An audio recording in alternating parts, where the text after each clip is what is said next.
And I'm Dominic Williams, and this is our school. And today we're going to be looking at an ASL piece done by Miano Bravo, and then we're also going to be taking a look inside of our sermons class with Miss Dujak. And we're also going to be taking a look at a new class here on campus called Biosustainability, which is taught by Ms. Schmidt. This class is a little different than all the classes here on campus because there is a garden involved, so students go outside and they work on it. She'll explain further though in the interview.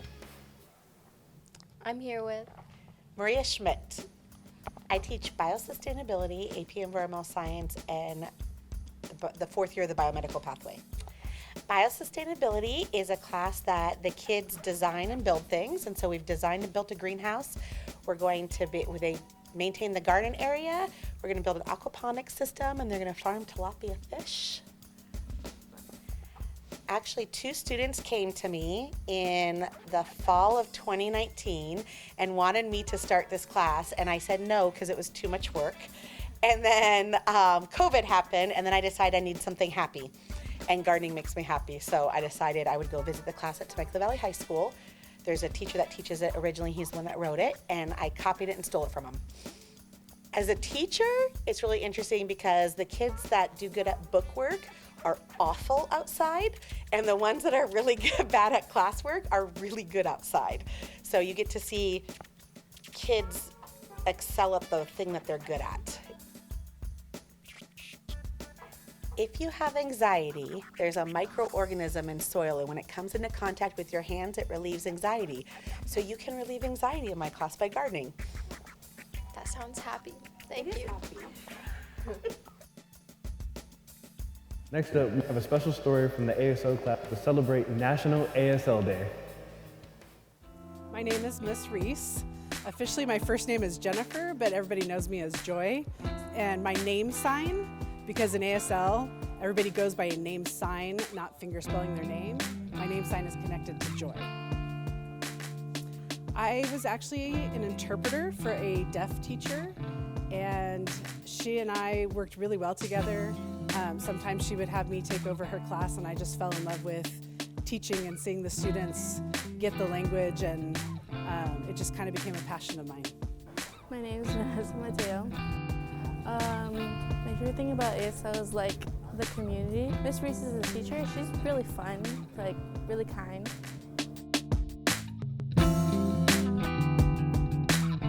I love seeing the students get it when they start to really feel the language, when they start to talk to each other at the tables in the language.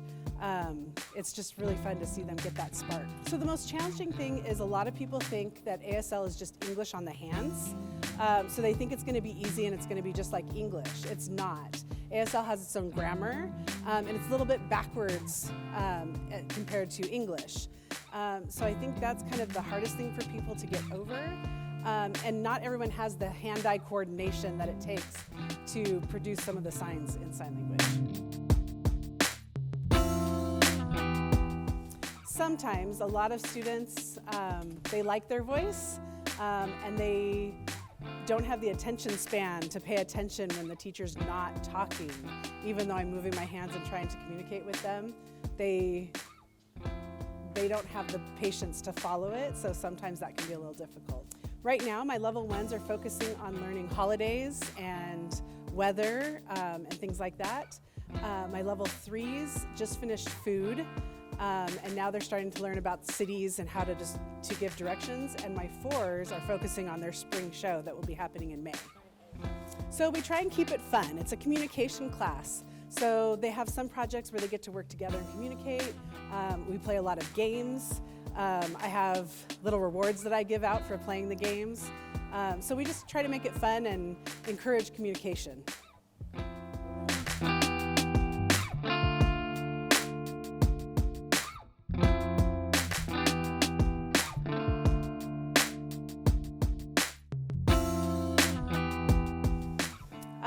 I'm mostly proud of my students that take all 4 years of ASL and earn their seal of biliteracy. To see them go on and use ASL in their jobs and their futures, that's the best part of this for me. And finally, let's take an in-depth look into the ceramics classroom where they learn the art of pottery. Heather Dujak. I started teaching ceramics because, one, I love art. I was always very good at art. It was that subject that I didn't have to work real hard at to get an A, so I gravitated towards art. But when I went into college, I fully prepared to be a dental hygienist. So I was headed down that road, and my last semester before I transferred into the hygiene program, I had to take an art class, so I chose ceramics. Took it in high school, I enjoyed it, but at the college level, it was a little bit different. So I walked in and they only had potter's wheels. So I was a little bit nervous and thought, oh, what did I get myself into? So when I sat at the wheel and my hands touched the clay, my life changed. Something clicked and I changed my major and I majored in art and here I am. My beginning students are working on a set of mugs. So they're making 2 mugs that unify. They have to not necessarily match, but they have to be tied together with unity and a pattern.